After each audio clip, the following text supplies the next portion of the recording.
भगवान के सच्चे भक्तों को पग पग पे सहारा मिलता है। भगवान के सच्चे भक्तों को पग पग पे सहारा मिलता है। जिस ओर चले जिस ओर बढ़े, जिस ओर चले जिस ओर बढ़े, उस ओर किनारा मिलता है। भगवान के सच्चे भक्तों को पग पग पे सहारा मिलता है।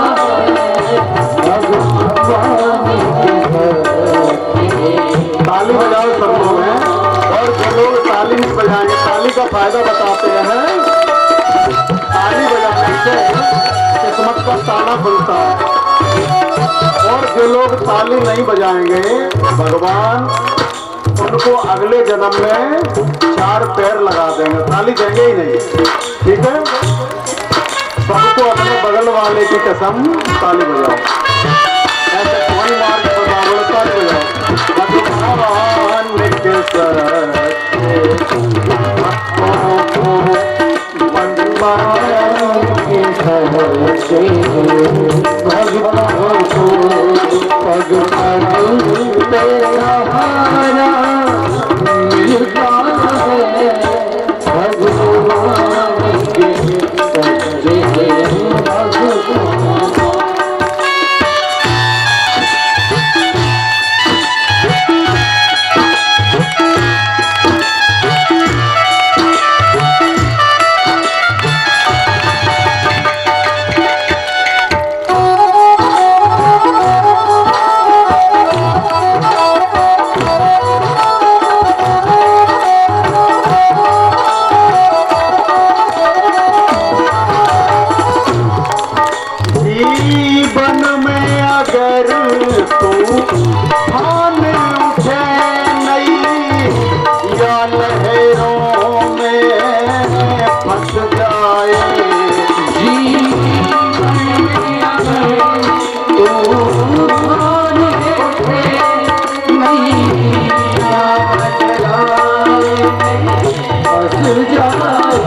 जीवन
परीक्षित ने प्रश्न किया, गुरुदेव आपने ध्रुव जी के वंश में केवल प्रजेताओं की कथा सुनाई, उससे आगे की कथा नहीं सुनाई। श्री सुखदेव जी महाराज कहते, राजन प्राचीन बरही राजा के यहाँ 100 प्रजेता नामक पुत्र हुए। उनमें एक का नाम था दक्ष। दक्ष ने अशक्नी कन्या से विवाह किया, 10,000 पुत्रों को जन्म दिया। नारद जी ने 10,000 दक्ष के पुत्रों को बाबा बना दिया, ऊर्ध्वरेता ब्रह्मचारी बना दिया। नारद जी ने उनसे कई प्रश्न पूछे कि दोनों ओर से बहने वाली नदी कौन सी है। दक्ष पुत्रों ने ना कहा। नारद जी ने फिर पूछा, ऐसा कौन सा देश है जहाँ सिर्फ एक ही पुरुष रहता है। तीसरा प्रश्न पूछा, ऐसी कौन सी गुफा है जिसमें घुसने के बाद कोई निकलता नहीं। चौथा प्रश्न पूछा, सिर पर जो 24 घंटे मंडराता रहता है वो कौन सा चक्र है। पांचवा प्रश्न पूछा है, उस शली के पति का नाम क्या है। बालकों ने उत्तर दिया, नहीं महाराज हमें सब नहीं जानते। तब नारद जी ने कहा, सभी प्रश्नों के उत्तर दिए नारद जी ने। माया रूपी नदी दोनों ओर से बहती है, जो कि सृजन भी कर रही है और संसार का संहार भी कर रही है। ईश्वर रूपी पुरुष शरीर रूपी देश में अकेला रहता है। परमात्मा की शरण ऐसी गुफा है, ऐसा विवर है जिसमें जाने के बाद जीव निकलता नहीं है। यद गत्वा न निवर्तन्ते, परमात्मा की शरण में जो भी एक बार चला गया वो नहीं निकलता। चौथे प्रश्न का उत्तर दिया है, काल चक्र है जो हमेशा मंडराता रहता है, कब उसके चक्र में कौन फंस जाए। उस शली के पति का नाम है माधव, यानी माया के पति हैं। इस प्रकार नारद जी के प्रश्नों का उत्तर दक्ष पुत्रों ने नहीं दिया, निरुत्तर हो गए। दक्ष ने जब दक्ष को ये सब समाचार पता चला कि मेरे पुत्रों से प्रश्न पूछा और नारद जी ने उनको बाबा बना दिया, वो तो चले गए दक्ष के पुत्र 10,000 पुत्र। दक्ष ने अभी की बार 1,000 पुत्रों को जन्म दिया, इन्हें भी नारद जी ने उपदेश करके महात्मा बना दिया। अब दक्ष के क्रोध की सीमा का पारावार न रहा। दक्ष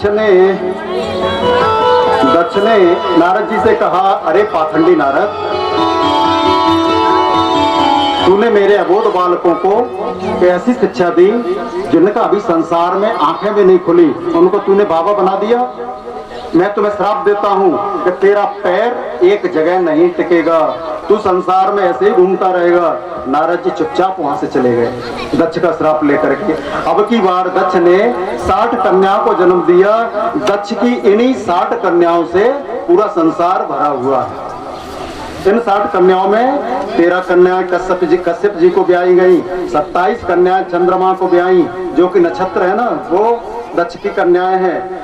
और राजा परीक्षित कश्यप जी की 13 पत्नियां, दिति, अदिति, धनु, काष्ठा, सुरसा, इला, ताम्रवती, कद्रु, विनीता आदि नाम है उनके। उनमें दिति की पत्नी से दैत्यों का जन्म हुआ एवं एक पुत्री जिसका नाम था रचना, उसका विवाह तुष्टा मुनि के साथ हुआ। तुष्टा के 2 पुत्र हुए, विश्वरूप और सन्निवेश। विश्वरूप थे वो ब्रह्मज्ञानी, देवताओं के पुरोहित भी बने। परीक्षित ने पूछा, महाराज देवताओं के गुरु तो बृहस्पति थे, ऐसी कौन सी आवश्यकता पड़ गई कि विश्वरूप को गुरु बनाना पड़ा। तो महाराज सुखदेव जी कहते हैं, राजन एक बार इंद्र अपने दरबार में बैठा हुआ अप्सराओं के साथ नृत्य गान सुन रहा था, देख रहा था। उसी समय देवगुरु बृहस्पति आते हैं। इंद्र ने देखकर भी महाराज बृहस्पति का, अपने गुरु का आगमन देखा, लेकिन न खड़ा हुआ न सम्मान किया। बृहस्पति क्रोधित हो गए, उन्होंने देवताओं का परित्याग कर दिया। देवताओं को जब पता चला कि हमारे गुरुजी ने हमारा परित्याग कर दिया है, देवराज इंद्र को पता चला कि हमारे गुरु ने हमारा परित्याग कर दिया है, तुरंत ब्रह्मा जी के पास गए। ब्रह्मा जी बोले, चलो कोई बात नहीं है, गुरु रूठ गए, बाद में बन जाएंगे, अभी एक टेम्परेरी गुरु बना लो कोई। बोलो किसको बना ले महाराज? वो जो विश्वरूप को गुरु बना लो, टेम्परेरी पंडिताई करवाओ। हम लोग भी बना लेते हैं ना, जब अपने पंडित जी रूठ जाते हैं ना, तो चलते फिरते किसी को भी जो झोला डाल के घूम रहा है ना पंडित जी, उसको लेके आ जाते हैं। बोलो अपना काम होना चाहिए। ऐसे ही इसमें भी ये भागवत में बोलो पहले से चलता आया है, कोई बात नहीं। देवताओं ने विश्वरूप को गुरु बना लिया। विश्वरूप ने पहले तो मना किया, भाई ये उपरोहित जो कर्म है ना, ये मंदा है, हम नहीं करेंगे, अच्छा नहीं है। उपरोहित कर्म अति मंदा, वशिष्ठ जी ने भी कह दिया था रामचरितमानस में। लेकिन जब कहा कि वहां जाओगे भगवान का जन्म होगा उसी घर में, उस घर का तुम्हें कुलगुरु बनना है, तब वशिष्ठ जी ने स्वीकार किया था। तो विश्वरूप ने भी मना किया, लेकिन देवताओं ने पुनः निवेदन किया तो विश्वरूप ने स्वीकार कर लिया। सर्वप्रथम इंद्र को नारायण कवच दिया, रक्षा होती है। अब विश्वरूप की जो मां थी ना दिति, राक्षस कुल की थी, इसलिए विश्वरूप चोरी छिपे यज्ञ की आहुति राक्षसों को भी देते थे, क्योंकि राक्षस विश्वरूप के मामा जी लगते हैं। देवता रोकते हैं ऐसा करने पर विश्वरूप नहीं मानते। एक दिन इंद्र ने क्रोधित होकर के विश्वरूप का अपने, तब इंद्र ने ब्रह्म हत्या को 4 भागों में बांट दिया। पहला भाग पृथ्वी को दिया जो कि ऊसर भूमि के रूप में हमें दिखाई देती है। दूसरा भाग जल को दे दिया जो कि झाग के रूप में हमें दिखाई देता है। तीसरा भाग वृक्षों को दे दिया जो कि गोंद के रूप में हमें दिखाई देता है। चौथा भाग स्त्रियों को दे दिया जो कि रज के रूप में हमें दिखाई देता है। अब विश्वरूप के पिता त्वष्टा को पता चला कि इंद्र ने मेरे पुत्र विश्वरूप की हत्या कर दी है, तो उन्हें बड़ा दुख हुआ और संकल्प लिया विश्वरूप ने कि मैं ऐसा यज्ञ करूंगा जिसके द्वारा इंद्र को मारने वाला बेटा पैदा हो। तो त्वष्टा ने अपने पुत्र का बदला लेने के लिए पुत्रष्टि यज्ञ करवाया, लेकिन उसमें संस्कृत शब्दों की कुछ गड़बड़ी हो गई, उदात्त को अनुदात्त कर दिया। इंद्र शत्रु विवर्धस्व ऐसा होना चाहिए, लेकिन जो ब्राह्मण लोग थे मंत्र में जाने वाला बेटा पैदा हो, ऐसा उसका अर्थ हो गया, अर्थ का अनर्थ हो गया।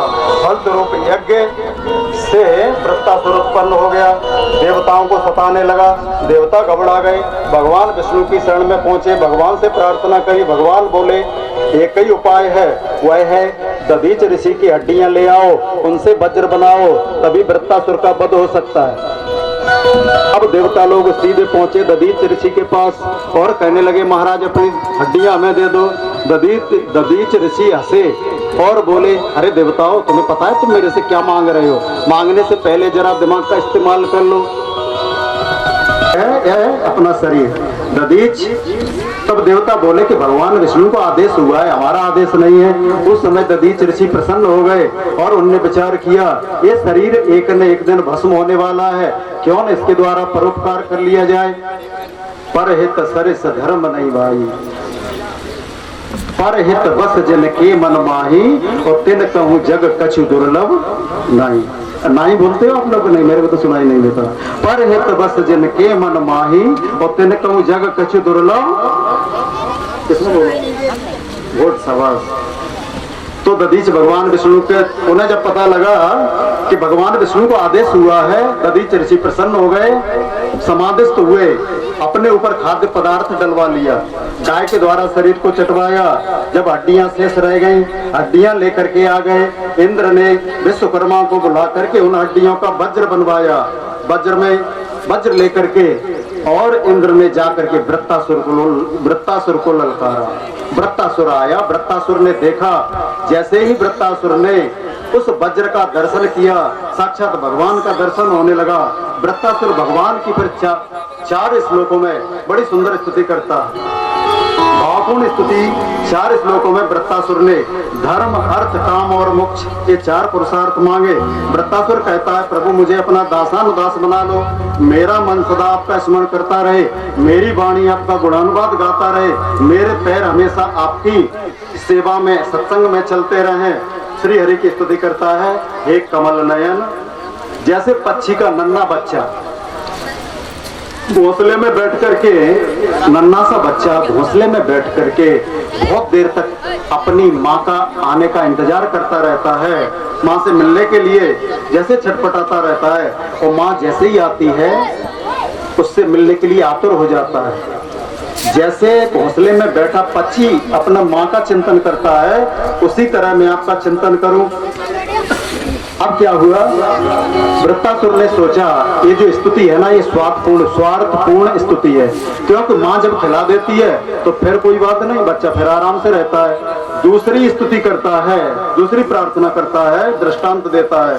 हे प्रभु, जब गाय वन में चरने जाती है और घर पर नन्हा बछड़ा होने तक नन्हा बछड़ा घर पर छोड़ जाती है, नन्हा बछड़ा जैसे शाम होने तक अपनी माँ का इंतजार करता है, ऐसा ही मैं आपका इंतजार करूं।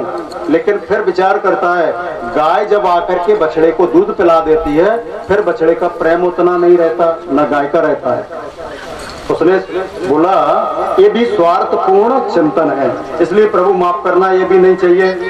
तीसरी बात बहुत अच्छी बताता है, तब वृत्तासुर ने तीसरा दृष्टांत दिया, प्रियम प्रिय विषतम विषण्णा। जैसे परदेश गए हुए प्रियतम के ब्रह में प्रिया घर में बैठी प्रतिपल स्मरण करती है, ऐसे प्रभु मैं आपकी याद में तड़पूं। एक कन्या का विवाह हुआ, कन्या का विवाह हुआ, विवाह होने के बाद उसका पति परदेश जाने लगा, तो उस कन्या ने पूछा अपने पति से कि वापस कब आओगे?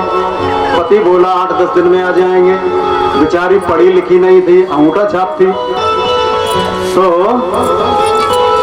बोली 10 कितने होते हम तो जानते नहीं। तो पति बोला हम 10 डंडे दीवार पे बनाए जाते हैं, 10 लकीरें, एक दिन जब खत्म हो जाए तो एक लकीर मिटा दिया करना। तो उसने कन्या ने जैसे पति परदेश चला गया, उस कन्या ने एक दिन जैसे ही खत्म हो तो वो एक लकीर मिटा दे। अब आखिरी दिन आ गया, एक दिन रह गया बस। अब एक दिन उससे काटे नहीं कट रहा, बार बार दरवाजे पर जाकर के झांकती है कि मेरा पति वापस आया कि नहीं। जिस प्रकार वो कन्या अपने प्रियतम के वियोग में तड़पती है, उसी तरह प्रभु मैं तड़पूं, ये वृत्तासुर ने भगवान से अपनी स्तुति में कहा है। वृत्तासुर स्तुति करते हुए बोला, प्रभु मुझ पर ऐसी कृपा करें कि जिससे आपके दासानुदासों की सेवा का अवसर मुझे जन्म जन्मांतर प्राप्त होता रहे। प्रभु मुझे स्वर्ग तो क्या, इस लोक ब्रह्मलोक की भी इच्छा नहीं है। स्तुति समाप्त होते ही वृत्तासुर का वध इंद्र ने कर दिया। उसके मरते ही एक दिव्य तेज निकला और ब्रह्म में लीन हो गया। इंद्र पर फिर ब्रह्म हत्या ने आक्रमण कर दिया। एक बार निपटे, दूसरी बार फिर ब्रह्म हत्या छा गई। स्वर्ग का शासन राजा नहुस ने संभाल लिया। एक बार राजा नहुस ने इंद्र पत्नी पर बुरी नजर डाली, फलस्वरूप राजा नहुस श्रापित होकर सर्प हो गए। इंद्र 100 वर्ष तक मानसरोवर में छिपे रहे। फिर भगवान की आराधना करने पर उन्हें पुनः स्वर्ग की प्राप्ति हुई। तब उन्होंने सब पापों से छूटने के लिए अश्वमेध यज्ञ किया, तब इंद्र पाप से मुक्त हुई। राजा परीक्षित ने प्रश्न किया, गुरुदेव वृत्तासुर में भगवत भक्ति का संस्कार कहाँ से आया और उसे राक्षस योनि में जन्म कैसे लेना पड़ा? ये कथा सुनने की हमारी इच्छा है।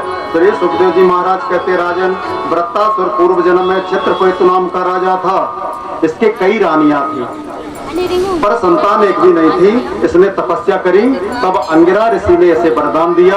अंगिरा ऋषि के वरदान स्वरूप राजा चित्रकेतु को पुत्र पैदा हुआ। उस पुत्र को देख करके राजा की अन्य जो रानियां थी उन्हें जलन हुई, ईर्ष्या पैदा हुई। उन्होंने जहर दे करके उस बेटे को मार डाला। जैसे ही राजा रानी को पता चला कि मेरे पुत्र की हत्या हो गई है, राजा रानी बहुत विलाप करते हैं। उसी समय अंगिरा ऋषि भी आ जाते हैं। राजा का हट देखा, नारद जी भी आ गए, अंगिरा ऋषि भी आ गए और राजा से कहा, राजन किस लिए रोते हो? लेकिन राजा नहीं मानता, हट करता है। राजा चित्रकेतु कहता है, महाराज मैं कुछ नहीं जानता, मुझे मेरा बेटा ला करके दो। तब नारद जी ने मंत्र पढ़कर जीवात्मा को प्रकट कर दिया और कहा, अरे जीवात्मा तुम्हारे माता पिता तुम्हारे लिए रो रहे हैं, आप इस मृत कलेवर में प्रविष्ट होकर के अपने माता पिता को सुखी करो। चित्रकेतु ने से उस जीवात्मा ने पूछा कि कौन से जन्म के पिता हो आप, ये तो बता दो, क्योंकि मैं तो कर्मानुसार न जाने कहाँ जन्म ले चुका हूँ। मुझे स्वयं नहीं पता कि मेरे कितने पिता हुए हैं, क्योंकि मुझे तो हर जन्म में नए नए माता पिता मिलते हैं। जब ऐसी बात उस जीवात्मा की राजा चित्रकेतु ने सुनी, अंत में राजा चित्रकेतु को समझ में आ गया कि ये तो नकली संबंध है दुनिया का, जिसके लिए मैं रो रहा था वही मुझे पहचानने से इनकार कर रहा है। तब नारद जी ने राजा चित्रकेतु को ज्ञान का उपदेश किया। राजा ने संकर्षण भगवान की उपासना करके अंत में विद्याधर लोक को प्राप्त कर लिया। भागवत में पुत्रों के प्रकार भी बताए गए हैं। उदासीन पुत्र जो न कभी कुछ लेते हैं न देते हैं, घर में श्रीमती जी आ गई और घर में सबसे अलग हो गए या फिर बाजार में जाके रहने लगे। दूसरे प्रकार के होते हैं ऋणानुबंधी पुत्र जो जन्मते ही बीमार होते हैं। बोले हमारे बेटे के दिल में छेद है, जन्म लिया दिल में छेद है, आए माता पिता को कष्ट दिया, कर्ज वाला बना गए और दुनिया से चले गए। तीसरे प्रकार के होते हैं सेवक पुत्र जो कि माता पिता को सुख देने के लिए संसार में पैदा होते हैं। और भागवत में कई प्रकार के पुत्र हैं। और भी होते हैं शत्रु पुत्र जो उपद्रव करते हैं, दारू पी के घर में आ गए, लड़ाई झगड़ा करते हैं, माता पिता को पीटते हैं, कहीं न कहीं से उपद्रव करते ही रहते हैं, वो होते हैं शत्रु पुत्र। देखो पुराने जमाने में बोलते थे लड़का होता था तो पुत्र बोलते थे, आजकल क्या बोलते हैं लड़का। मतलब लड़े झगड़े और संपत्ति ले ले इसीलिए तो लड़का है, इसलिए लड़का। मतलब लड़के ले भाई। एक आदमी के 4 पुत्र थे। आदमी ने सोचा मैं विचार करता हूँ कि मेरे बेटे मेरे को चाहते हैं कि नहीं, तो उसने मरने का बहाना बना लिया और अपने आंगन में लेट गया। वो खंबे के पास आंगन में लेट गया मरने का बहाना बना करके। तो लड़कों ने देखा कि पिताजी लगता है स्वर्ग से धार गए। तो एक लड़का बोला, जो बड़ा लड़का था ना, वो बोला कि चलो पिताजी, विचार किया उसने, मरने का नाटक तो नहीं कर, पिताजी तो मरने का नाटक कर रहे थे, लेकिन लड़का विचार करता है चलो इन पिताजी मर गए हैं। पहला बोला चलो बहुत सजा धजा करके ले चलेंगे पिताजी को। दूसरा बोला अर्थी बना लेते हैं, नहीं अर्थी बना लेते हैं। तीसरा बोलता बनाना क्या, बाजार से लेके आते हैं। तब तक चौथा बोला बाजार से क्या लाना, हम 4 भाई हैं, 2 टांग पकड़ो 2 पैर पकड़ो, ऐसे ही लेके चलते हैं शमशान घाट में। तो पिताजी स्वयं खड़े हो गए, अरे नालायक को लाओ मेरे जूते, मैं स्वयं पैदल चल के चला जाऊंगा शमशान घाट में। कहने का मतलब पहले पुत्र होते थे, आज लड़का हो गया। लड़ो झगड़ो संपत्ति लो, है ना। लड़की हो गई, लड़की भी संपत्ति आजकल बटाने लगी, पता है, क्योंकि संपत्ति पर सबका अधिकार। नहीं बताऊंगा, ठीक है, नहीं अपने यहाँ बताना है ना। संपत्ति पर सबका अधिकार है, जितना लड़की का है उतना ही लड़के का है। तो कहने का मतलब इस भागवत कथा चित्रकेतु राजा विद्याधर बन गया, विमान में विहार करता हुआ कैलाश पर्वत से निकला। वहाँ क्या हो रहा था, नीचे उसने देखा तो कि भगवान शंकर जी मैया पार्वती जी को गोद में बिठा करके संत ऋषियों को ज्ञानोपदेश कर रहे हैं। शिव पार्वती का इस प्रकार बैठने का कारण था, क्या कारण था, कामदेव ने एक बार भगवान शिव जी से कहा था कि प्रभु आपने तपस्या कर रहे थे उस समय हमें भस्म कर दिया था, मैया पार्वती को गोद में लेकर के बैठो, यदि उस समय आप जीत गए तब आपको हम जानेंगे कि आपने हमारे ऊपर विजय प्राप्त कर ली। आज मैया पार्वती को गोद में बैठा करके भगवान भोलेनाथ बैठे हुए हैं। यदि आप उस समय निर्विकारी रहे तो मैं मान जाऊंगा कि आप महेश्वर हो। भगवान आज बैठे हैं अर्धनारीश्वर बन करके, कामदेव की परीक्षा चल रही है। ये बात विद्याधर बने हुए चित्रकेतु को पता नहीं चली। वहाँ भगवान भोलेनाथ को उसने बुरा भला कहा, बोला ये महेश्वर बने घूमते हैं, इनके बैठने का तरीका देखो, कोई पत्नी को गोद में लेके बैठता है क्या। अनर्गल वार्तालाप करने लगा। भोले बाबा तो अस्कर सहन करते रहे, पर मैया भवानी को बहुत बुरा लगा। उन्होंने तुरंत श्राप दे दिया। उन्होंने कहा हा दुर्मति, अरे दुर्मति तू असुर हो जा। चित्रकेतु मैया भवानी के चरणों में गिर करके क्षमा मांगता है। चित्रकेतु को कहता है मैया मैं क्षमा इसलिए नहीं मांग रहा कि आप मुझे श्राप से मुक्त कर दो, मैं क्षमा इसलिए मांग रहा हूँ कि मैंने आपका मन दुखाया है, मैंने आपके व्यवहार को चोट पहुंचाई है, उसकी क्षमा मांगता हूँ मैं। मैया पार्वती चित्रकेतु की बात सुनकर के प्रसन्न हो गई। तब उन्होंने कह दिया कि तू असुर होगा पर असुर देह में भी तेरी भगवत भक्ति बनी रहेगी, ये मेरा आशीर्वाद है। भगवान का जो दरबार है ना बड़ा विचित्र है, यहाँ असुरों को भी मुक्ति होती है और सुरों की भी मुक्ति होती है, सबकी मुक्ति होती है। यहाँ जो महफिल है ना भगवान की, इससे विचित्र महफिल कोई नहीं है। लाखों महफिल जहाँ में है यूं तो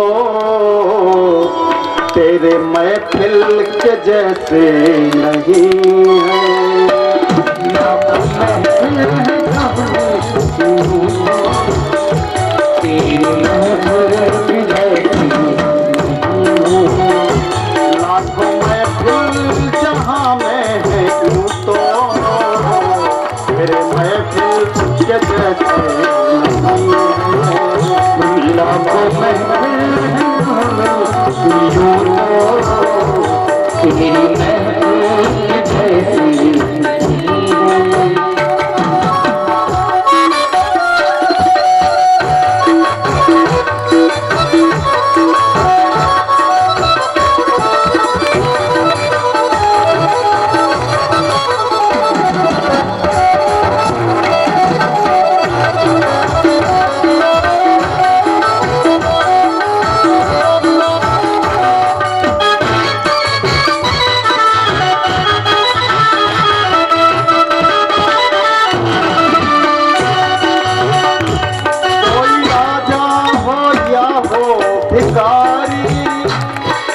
करते हैं दर्जा बराबर कोई राजा होया हो भिखारी तेरे करते हैं दर्जा बराबर कोई राजा हो या हो भिखारी तेरे करते हैं दर्जा बराबर कोई राजा होया हो भिखारी तेरे करते हैं दर्जा बराबर डूब कर कोई हाँ डूब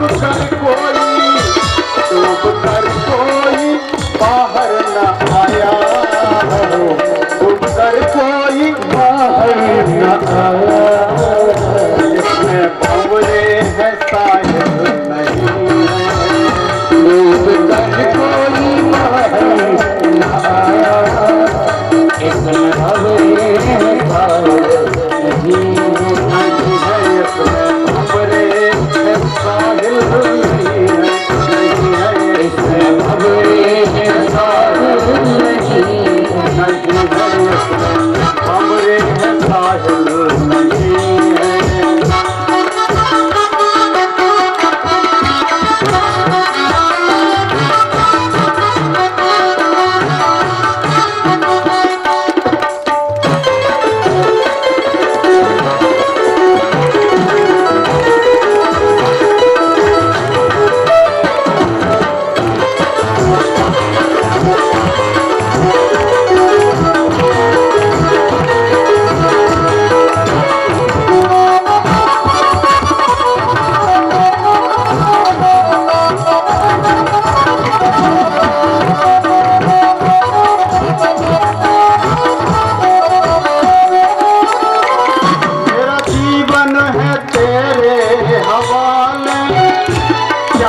सुंदर मुरलिया वाले मेरा जीवन है तेरे हवाले श्याम सुंदर मुरलिया वाले मेरा जीवन है तेरे हवाले श्याम सुंदर मुरलिया वाले मेरा जीवन है तेरे हवाले श्याम सुंदर मुरलिया वाले चाहे जिसको बना दे मिटा दे चाहे जिसको बना दे मिटा दे मेरी बात निराले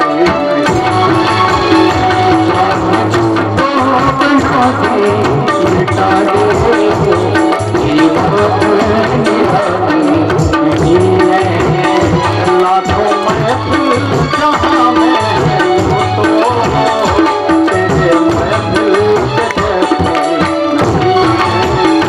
लाखों महफिल जहां मैं यूं तो तेरी महफिल जैसी नहीं है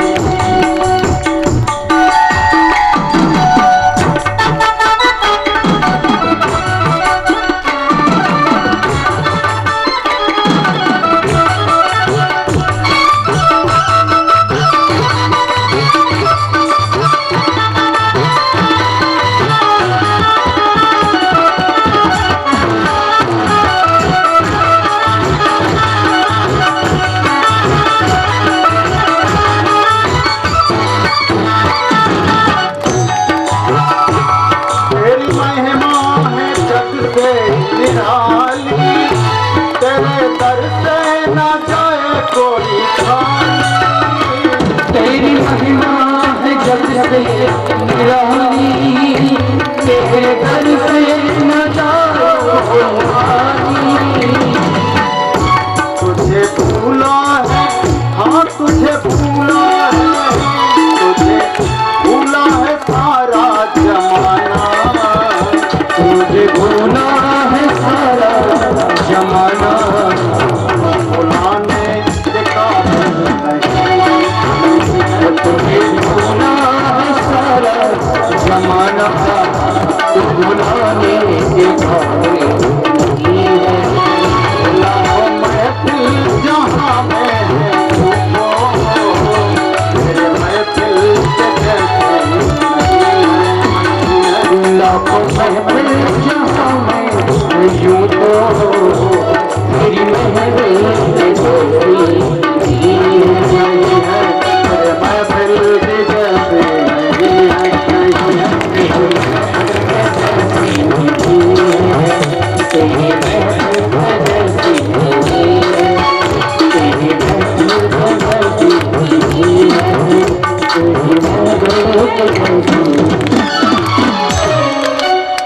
राधा कृष्ण भगवान की जय। श्री सुखदेव भगवान कहते हैं, राजन वही चित्रकेतु मैया पार्वती के श्राप से दूसरे जन्म में वृत्तासुर बना। वृत्तासुर का वध इंद्र ने किया, उसका उद्धार हो गया। इसके बाद 6वें स्कंद में अदिति की संतानों का वर्णन एवं मर्द गणों की उत्पत्ति का भी वर्णन है। पुंसवन विधि का वर्णन है। दिति के मर्दगण 49 बेटे हुए के बाल के विविध रूप हैं। पुंसवन व्रत के प्रभाव से दिति माँ के गर्भ में इनके 49 टुकड़े होने पर भी ये मरे नहीं। ये दिति पुत्र होने पर भी इनकी गिनती देवताओं में की जाती है। पुंसवन व्रत की विधि का विस्तार से वर्णन है भागवत में 6वें स्कंद के अंतिम अध्याय में। राजन पुंसवन व्रत को जो भी करता है उसका गर्भ सुरक्षित रहता है। इस कथा को नित्य जो पढ़ता सुनता है वह संसार में यश प्राप्त करके मोक्ष को प्राप्त करता है। इस प्रकार 6वें स्कंद को प्रभु चरणों में समर्पित किया श्री सुखदेव भगवान ने। 7वें स्कंद की कथाएं आती हैं। आप महाराज परीक्षित ने एक प्रश्न पूछा श्री सुखदेव जी से, सुखदेव भगवान तो समदर्शी है, फिर जब हम भगवान की लीलाएं सुनते हैं तो उन सब में भगवान दैत्यों को ही क्यों मारते हैं? देवताओं का तो खुलकर पक्ष लिया है भगवान ने, फिर भी आप कहते हो कि भगवान समदर्शी है। श्री सुखदेव जी प्रसन्न होकर कहते हैं, राजन यही प्रश्न धर्मराज युधिष्ठिर ने नारद जी से पूछा था जब भगवान ने सुदर्शन चक्र से शिशुपाल का वध कर दिया था और उसकी दिव्य ज्योति जब भगवान में समा गई थी। उस समय भगवान श्री कृष्ण ने स्वयं कहा था, राजन जो मुझे जिस भाव से भजता है मैं भी उसे उसी भाव से स्वीकार करता हूँ। श्री सुखदेव जी कहते हैं, राजन अब रही बात भगवान को मानने की, कोई भगवान को मित्र मानता है, कोई शत्रु मानता है। दैत्य मुझे मानते ही मित्र है। भगवान कहते हैं दैत्य मुझे मानते ही शत्रु है, इसलिए मैं शत्रुता वाला व्यवहार करके उनका उद्धार कर देता हूँ। तो हे मोहि नाते अनेक, भगवान कहते हैं मुझ में और तुझ में जो भी नाता तुझे पसंद हो वो मान ले। तो हे मोहि नाते अनेक भावे जो मानिए, जो भी अच्छा लगे मान लो। त्यों त्यों तुलसी कृपाल चरण शरण पावे। भगवान उसका उसी प्रकार से उद्धार कर देते हैं। एक बार दुष्टों ने भगवान से कहा, प्रभु हम यदि दुष्ट लोग न होते तो आपकी कोई यहाँ वैल्यू नहीं होती, कीमत नहीं होती आपकी। हमारी दुष्टता के कारण ही आपका यहाँ आना भी होता है और इनका उद्धार भी होता है। हम जब उपद्रव करते हैं तब आप कभी श्री राम बनते हो, कभी कृष्ण कन्हैया बनते हो, तो हमारा जो फायदा हमारे लिए, हमारे कारण आप यहाँ आते हो और फायदा पूरा देते हो देवताओं को। बड़ा पक्षपात करते हो प्रभु। बोले तो आप भी भजन करने लगो। दैत्य लोग बोले प्रभु हम भजन नहीं कर सकते, ये होई न भजन न तामस देहा, हमारी तामसी वृत्ति है, हम भजन नहीं कर पाएंगे प्रभु। बोलो भजन नहीं कर सकते तो हमसे दुश्मनी कर लो। बोलो दुश्मनी कर लो तो फिर दुश्मनी करते हो तो ऐसी दुश्मनी होनी चाहिए अनन्यता वाली। दुश्मन तो दुश्मन, मित्र तो मित्र, तभी हम किसी के पास जाते हैं। चलो ठीक है हम आपसे दुश्मनी करेंगे। इसीलिए दैत्य लोग भगवान से दुश्मनी करने लगे। भगवान कहते हैं कि किसी भी तरीके से अपना मन हमारे चरणों में प्रवेश करा दो। तस्मात् केना पायोन मना कृष्णा निवेशये, किसी भी तरीके से आप हमारी शरण में आ जाओ। और एक बार आ गए फिर आप निकल नहीं सकते हमारे यहाँ से, मैं उद्धार ही कर देता हूँ। इसी स्कंद में नारद जी ने युधिष्ठिर को महान भगवत भक्त प्रहलाद जी की कथा का वर्णन किया है। परमात्मा के प्रति जिन्होंने अनन्य भक्ति करके परम पद प्राप्त कर लिया, यह कथा श्रवण कराई है। नारद जी ने कहा हे युधिष्ठिर, दिति के दो पुत्र थे, हिरण्याक्ष और हिरण्यकश्यप। हिरण्याक्ष का वध 12 भगवान अवतार लेकर के कर देते हैं। श्री सुखदेव भगवान कहते राजन, युधिष्ठिर ने नारद जी से कहा कि मैं भगवत भक्त प्रहलाद जी की कथा विस्तार पूर्वक सुनना चाहता हूँ। प्रहलाद जी भी भगवान के भक्त थे, फिर उन्हें उनके पिताजी क्यों मारना चाहते थे, प्रहलाद पर भगवान ने कैसे अनुग्रह किया, आदि प्रश्नों का उत्तर श्री नारद जी ने महाराज युधिष्ठिर को दिया है। नारद जी ने कहा राजन, हिरण्यकश्यप अपने जो भाई मर गया था हिरण्याक्ष, उसकी मृत्यु पर बड़ा उपदेश करता है, अपनी माँ को समझाता है। और एक चीज मैं बता दूं, जो लोग दूसरों को ज्यादा उपदेश करते हैं वो स्वयं अपने लिए कुछ नहीं रख पाते। ऐसे लोग कौन से होते बताए? परोपदेश बेलायाम, दूसरों को उपदेश देने में सभी कुशल होते हैं। परोपदेश बेलायाम सर्वे श्रेष्ठा भवन्ति ही, सभी शिष्टाचार दिखाते हैं। विस्मरन्ति है स्वकारे समुपस्थिते, वो भूल जाते हैं जब अपने सामने जब विपत्ति आती है तब सारा ज्ञान वहीं का वहां रखा रह जाता है। गोस्वामी तुलसीदास जी लिखते हैं परोपदेश कुशल होते रे, परोपदेश कुशल होते रे, आचरहित नर न घने रे,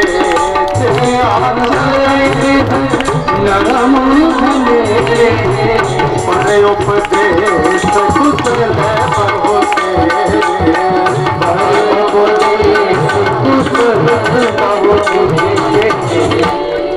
दूसरों को उपदेश देने के लिए सारी दुनिया सुनाने के लिए बैठी है, लेकिन सुनना कोई नहीं चाहता। जीवन में याद रखो, सुनने वाला मिले तो सुनो और सुनाने वाला मिले तो सुनो और सुनने वाला मिले तो सुनाओ। याद रख लो, हम तो सिर्फ अपनी बात बताना चाहते हैं, तो दूसरों को उपदेश देने में सभी लोग कुशल हैं। हिरण्यकश्यप ने मन में विचार किया, अब मैं अपने भाई के हत्यारे से उस विष्णु से बदला अवश्य लूंगा, लेकिन बदला लेने से पहले शक्तिशाली हमें बनना पड़ेगा। देखो लड़ाई जब लड़ लेता है ना आदमी, पहले तो लाठी चला ली, फिर सोचता है कुछ शक्ति लेते हैं, क्या शक्ति, बोलो बंदूक खरीद लेते हैं, ये तो सोचता है। तो इसी प्रकार हिरण्यकश्यप ने शक्तियां प्राप्त करने के लिए वो मद्राचल पर्वत पर तपस्या करने चला गया। इसी बीच में घटना घटित हुई, देवता घबराए, मंदराचल पर्वत पर तपस्या करने गया, हिरण्यकश्यप चला गया, घोर तप किया उसने, परंतु बीच में घटना घटित हुई। देवताओं को पता चला तपस्या करने के लिए मंदराचल पर्वत पर गया है, तो तुरंत अपने गुरु बृहस्पति के पास पहुंचे और सारी समस्या बताई। देव गुरु बृहस्पति वहां तोता बन करके गए और नारायण नारायण नाम की रट लगाई। हिरण्यकश्यप ने विचार किया आज का दिन अच्छा नहीं है, वह वापस होके आ गया। हिरण्यकश्यप को लगा कि मैं मेरे दुश्मन, ये मेरे तोता ये मेरे दुश्मन का नाम लेता है, इसलिए आज हम तपस्या नहीं करेंगे। वापस आ गया। वापस आकर के उसने अपनी पत्नी कयादू को पूरी बात बताई। कयादू ने अपनी युक्ति से भगवान नारायण का नाम 100 बार 108 बार मुंह से निकलवाया। एक बात बताऊं, ध्यान देना, पति की यदि गुप्त बातें जाननी हो तो कयादू वाला तरीका अपनाना चाहिए। पति कैसा भी दुबला पतला हो और कैसा भी डर के छुपता हो, पत्नी को प्रशंसा कर देना पति की। अगर गुप्त बातें जाननी है पति की तो पति प्रसन्न हो जाता है, सारी बातें बता देता है। कब? जब उसकी प्रशंसा होगी तब। किसी लोभी को देखो बस में करना है तो उसे पैसे की बचत की बात बताओ, लोभी प्रसन्न हो जाएगा। और बताऊं, संत ब्राह्मण को यदि प्रसन्न करना है तो उसके सामने भगवान नाम की चर्चा करो, संत ब्राह्मण प्रसन्न हो जाता है। उससे किसी बूढ़े बाबा को प्रसन्न करना हो तो उनके अतीत की बात बोल दो, बोल हमारे बाबा तो ऐसे थे, क्यों बाबा ऐसे थे क्या? नहीं, देखो फिर बाबा की पोथी खुल जाती है अतीत की याद करके। फिर क्या बाबा बोलते, बेटा जब हम तुम्हारी उम्र के थे ना, तब जमीन में पैर मारते थे तो पानी निकल आता था, ऐसे ही बोलते हैं ना।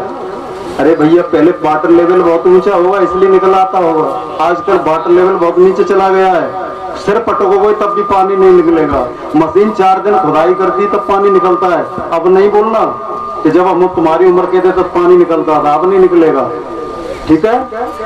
तो पहले किसी को यदि प्रसन्न करना है तो उसकी प्रशंसा करिए, प्रशंसा से प्रसन्न होता है। राजा भोज ने एक बार कालिदास से पूछा कि संसार में सबसे मीठी चीज क्या है? तो कालिदास ने उत्तर दिया कि महाराज इस संसार में सबसे मीठी चीज है प्रशंसा। और याद रखो, जब प्रशंसा व्यक्ति की होने लगती है, मान बढ़ाई जब मिलने लगती है तो भगवान से दूरियां होने लगती हैं। दोहा है किसी कवि का, मान बढ़ाई जब से आई किस्मत मेरी फूटी। तब ये सब प्रसंग हुआ, उसी प्रसंग के समय कयादू के गर्भ में प्रहलाद जी की स्थापना हुई। अगले दिन हिरण्यकश्यप पुनः तपस्या करने चला गया। उसने 36,000 वर्ष तक घोर तप किया, शरीर पर दीमक लग गई। उसकी तपस्या से ब्रह्मा जी प्रसन्न हुए और बोले, भक्त वरम ब्रीवात, वर मांग लीजिए मुझसे। हिरण्यकश्यप हाथ जोड़कर वरदान मांगता है, प्रभु मुझे अमर बना। आपको कहां से बनाए? हम यदि अमर हो तब हम आपको भी अमर बना दें। इसके अतिरिक्त तुम्हें कुछ चाहिए तो मैं आपको दे दूंगा। तब हिरण्यकश्यप ने वरदानों की झड़ी लगा दी। हिरण्यकश्यप ने कहा, प्रभु ना मैं भीतर मरूं, न बाहर मरूं, न ऊपर मरूं, न नीचे मरूं, न रात में मरूं, न दिन में मरूं, न अस्त्र से मरूं, न शस्त्र से मरूं। आपके द्वारा बनाई गई सृष्टि में किसी के भी द्वारा मेरा मरण नहीं होना चाहिए। मैं पृथ्वी का एक छत्र सम्राट हूँ, इंद्र के समान मेरा ऐश्वर्य हो। ब्रह्मा जी से ऐसे दुर्लभ वर प्राप्त किए। ब्रह्मा जी ने तथास्तु कह दिया। देखो ब्रह्मा जी वरदान देने में भी जल्दी करते हैं। एक बार ब्रह्मा जी ने एक भक्त को वरदान दे दिया। क्या वरदान दिया? आजकल के भक्त बहुत बड़े होशियार हैं, पता है कैसे कैसे वरदान मांगते हैं। एक भक्त था, उसने वरदान मांगा भगवान से, प्रभु मेरे को ऐसा वरदान दे दो कि मेरे पास नोटों का भरा थैला रहे, खूब पैसा भरा रहे, मेरे पास बैग रहे और एक बढ़िया सी लग्जरी गाड़ी होना चाहिए। भगवान ने भी बोल दिया तथास्तु। क्या बनाया होगा बताओ? बस का कंडक्टर बना दिया। लग्जरी गाड़ी थी, सलेब को भक्त था, लग्जरी गाड़ी थी तो बस का कंडक्टर बना दिया। बोलो बेटा तुम्हारे पास पैसा भी रहेंगे और लग्जरी गाड़ी भी है तुम्हारे पास, दोनों चीजें हैं। जैसा जमाना वैसा भगवान भी बदल गए है ना, सब कुछ बदलता है दुनिया में। तो ब्रह्मा जी प्रसन्न हो जाते हैं और वरदान भी बहुत जल्दी दे देते हैं। इसलिए किसी भी कार्य को बिना विचारे नहीं करना चाहिए, विचार करके वरदान देना चाहिए। तो क्योंकि बिना विचारे जो करे सो पाछे पछताए, काम बिगाड़े आपनो जग में हो बहुत हंसाए। अपना काम बिगड़ेगा और संसार में बल बढ़े, ऐश्वर्य बढ़े, नम्रता बढ़नी चाहिए जीवन में। लेकिन हमारे पास जरा सा भी यश वैभव बढ़ता है तो हम घमंडी हो जाते हैं, और घमंडी होने के बाद हम उपद्रवी हो जाते हैं। कुछ दिन उपद्रव करने के बाद दारू वारू पी करके संसार से विदाई ले लेते हैं कि नहीं। इसलिए हमेशा सावधान रहने की जरूरत है। थोड़ा सा भी धन हो, मद नहीं आना चाहिए। वैसे दुनिया में कोई नहीं जन्मा ऐसा, नहीं ऐसे को जन्मा जग माही,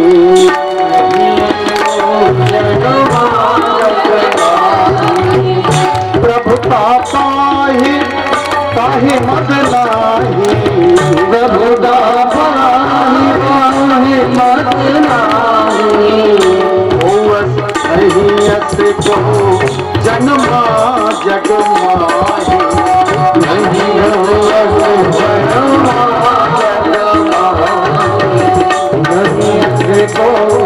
जन्मा जग माही। संसार में कोई झुकना इंसान की जान होती है, और अकड़े रहना मुर्दे की पहचान होती है। आम के फल पर जब वृक्ष आते हैं तो आम का पेड़ झुक जाता है, बेरिया पर जब बेर आते हैं तो झुक जाते हैं, बबूल पे जब फली आती है तब कांटेदार बबूल भी झुक जाता है। कांटेदार है लेकिन फिर भी झुक जाता है। इसलिए जीवन में झुकना सीखिए। हिरण्यकश्यप मद में उन्मत्त हो गया। सभी देवता भगवान विष्णु के पास पहुंचे। भगवान ने आश्वस्त किया कि हिरण्यकश्यप ने पुत्र से जब शत्रुता करेगा तब मैं इसे मारूंगा। भगवान कहते हैं कि कोई भी प्राणी यदा यदा देवेषु वेदेषु गोसु, जब कोई प्राणी देवताओं से, वेदों से, गाय से, संत से, ब्राह्मणों से, यदा देवेश वेदेश गौसु विद्वेषु साधुषु, संतों से धर्ममयी विद्वेषा सवा आसु विनश्यति, और धर्म से द्वेष करने लगता है तब मैं शीघ्र ही उसका नाश करने के लिए पैदा होता हूँ। दूसरी तरफ कयादु के गर्भ से प्रहलाद का जन्म हुआ। प्रहलाद जी बड़े होने लगे, दिनों दिन सभी को इनसे आलाद मिलने लगा, इसलिए प्रहलाद जी का नाम रख दिया प्रहलाद। आलाद प्रहलाद मिलने से इनका नाम प्रहलाद हुआ। हिरण्यकश्यप के 4 बेटे थे। प्रहलाद जी सबसे छोटे हैं, जो बड़े धर्मात्मा हैं, धर्म प्रवक्ता हैं, संत से भी हैं, ब्राह्मण भक्त हैं, नित्य निरंतर भगवान की सेवा में रत रहते हैं, भगवान का नाम लेते हैं। दैत्यों के गुरु थे शुक्राचार्य, उनके 2 पुत्र थे संड और अमर। प्रहलाद जी को शिक्षा प्राप्त कराने के लिए इनके आश्रम में जाके भर्ती करा दिया। श्री सुखदेव जी महाराज कहते हैं, राजन परीक्षित, गुरुजी प्रहलाद को राजनीति की शिक्षा पसंद नहीं आती, किंतु प्रहलाद तो गर्भावस्था, भगवान प्रहलाद जी तो गर्भावस्था से ही भगवान के रंग में रंगेर हुए थे। महावैष्णव थे प्रहलाद जी। देखो सच्चा ज्ञानी भक्त श्याम रंग उस पर चढ़ जाता है, फिर दूसरा कोई रंग उसके ऊपर चढ़ता नहीं है। मीराबाई ने तो स्वयं कहा है, मैंने तो श्याम रंग ओढ़ लियो रे,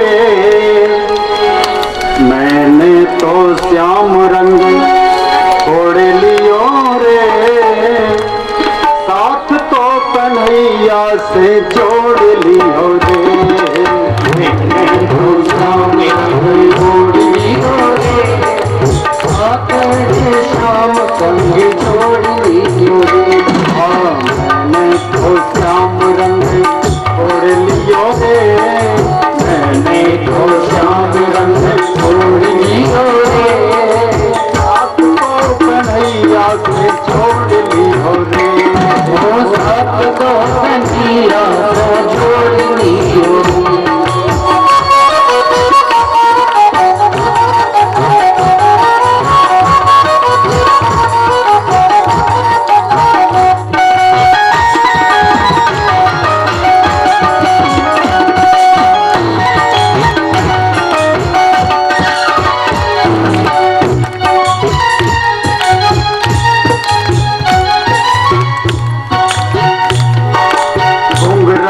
लट में से झांकती जुल्हैया ने,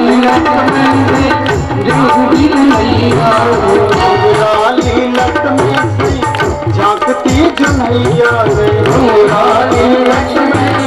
झांकती जुनैया बसरी बजैया ने मोहली हो रे बांसुरी बजैया ने मोहली हो रे बंसी के बजैया ने मोहली हो रे बंसी के बजैया ने मोहली हो रे मैंने तो श्याम रंग छोड़ लियो रे मैंने तो श्याम रंग छोड़ लियो रे हाथ तो कन्हैया से छोड़ लियो रे हाथ तो कन्हैया से छोड़ लियो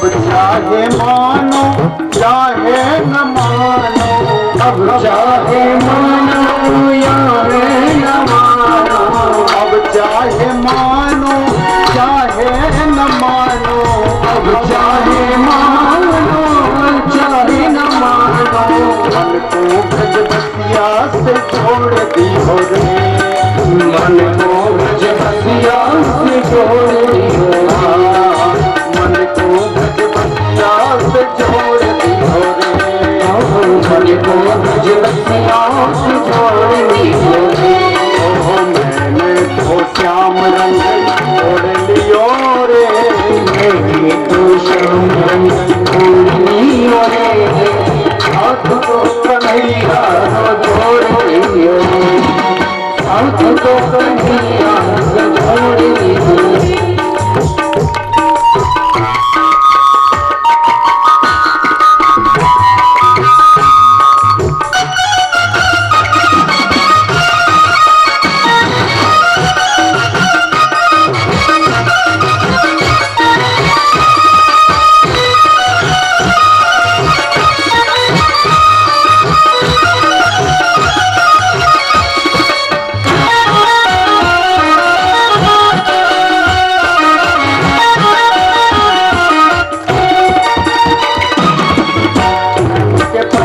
बीच पापन को धोए प्रेम के पयोग बीच पापन के धोए प्रेम के पयोग बीच पापन को धोए प्रेम के पयोग बीच पापन को धोए मोहन को अखियन में आँच लियो रे मोहन को अखियों में आँच लियो रे मैंने तो श्याम रंग छोड़ लियो रे मैंने तो श्याम रंग छोड़ लियो रे साथ तो कन्हैया से जोड़ लियो रे मैंने तो श्याम रंग छोड़ लियो रे साथ तो कन्हैया को छोड़ लियो मैंने तो श्याम रंग छोड़ लियो रे साथ तो कन्हैया से जोड़ लियो रे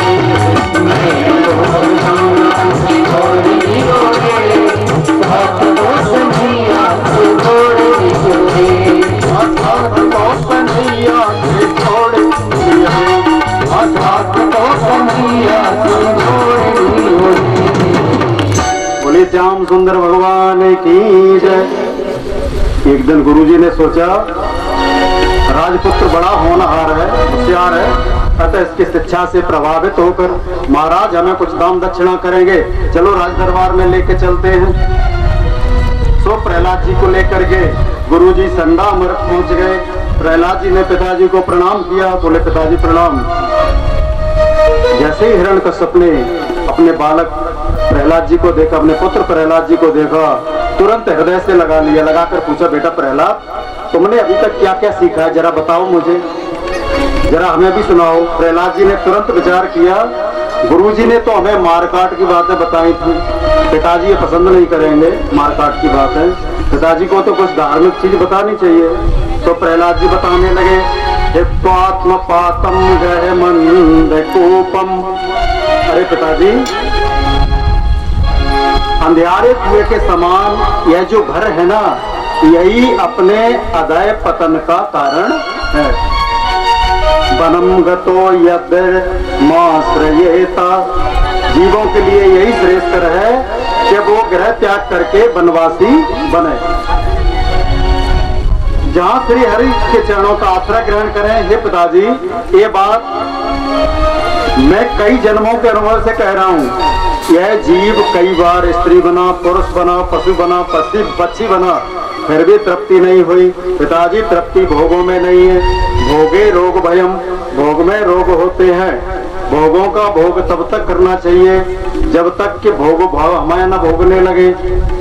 जब भोग ही हमें भोगने लगे तो हम भोगों का भोग नहीं होता। ये संसार दुख का समुद्र है, यहाँ प्रत्येक जीव दुखी है। पाप पुण्य के समान होने पर यह मानव शरीर प्राप्त होता है। संसार है, प्रत्येक क्षण बदल रहा है। संसार रत इत संसारा, जो प्रत्येक क्षण सरक रहा है हमारे हाथों से, वो संसार है, इसीलिए तो इसका नाम संसार है।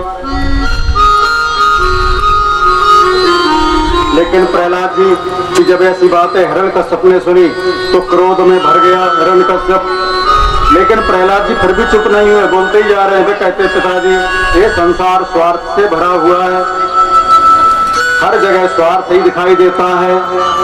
पति पत्नी, सास बहू, पिता पुत्र, सबके प्रेम में स्वार्थ है, सब में कपट छुपा हुआ है। एक हर जगह स्वार्थ है, पूरा संसार स्वार्थ का है। गोस्वामी तुलसीदास जी ने लिखा, देवता भी स्वार्थी है। स्वार्थ का पूरी मित्रता है, स्वार्थ की है। स्वार्थ मीत सकल जग माही, स्वार्थ मीत सकल जग माही, स्वार्थ मीत सकल जग माही, स्वार्थ मीत सकल जग माही, स्वार्थ मीत सकल जग माही, स्वार्थ मीत सकल जग माही, स्वार्थ मीत सकल जग माही, स्वार्थ मीत सकल जग माही।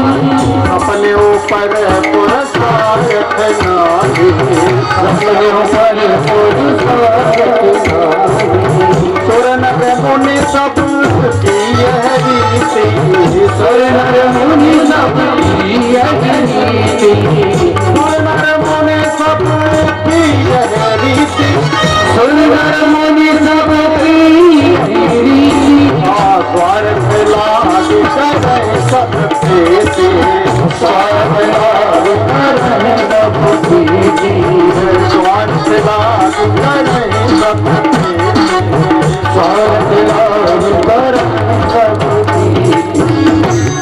सबकी रीति है, बिना स्वार्थ के दुनिया में कोई प्रेम करने वाला नहीं है। हिरण्यकश्यप ने प्रहलाद जी की ऐसी बातें सुनी तो एक क्रोधित हो गया। उसने पहले तो गुरुजी को डांट लगाई, बोला, गुरुजी इधर आओ, आप क्या यही सिखा रहे हो बच्चों को? खबरदार, अगली बार मेरे बेटे ने ऐसा कुछ बोला तो गुरुजी आपके ऊपर ही सब कुछ होगा, अगली बार देख लेना। समझा दिया उन्होंने। अब गुरुजी लेके चले बेचारे, वो तो दक्षिणा लेने के लिए आए थे कि शिष्य कुछ अच्छा बोलेगा, बाप राजा है तो हमें कुछ मिल जाएगा। गुरुजी को थोड़ी पता था ये तो हमें डांट लगवाने लाया है। तो गुरुजी ने पूछा प्रहलाद को, भद्रम से सत्यम कथम माम रसा। अरे बेटा, सही सही बताना, आपको ये सारी चीजें किसने बताई? झूठ नहीं बोलना, किसने सिखाया? प्रहलाद जी हंसकर बोले, गुरुजी, मनुष्य किसी के कहने पर भक्ति थोड़े ही करता है, ये तो सब सत्संग का फल होता है। सत्संग से ही तो ज्ञान पैदा होता है। बिना सत्संग के, बिना संत कृपा के भक्ति का रंग नहीं लगता है।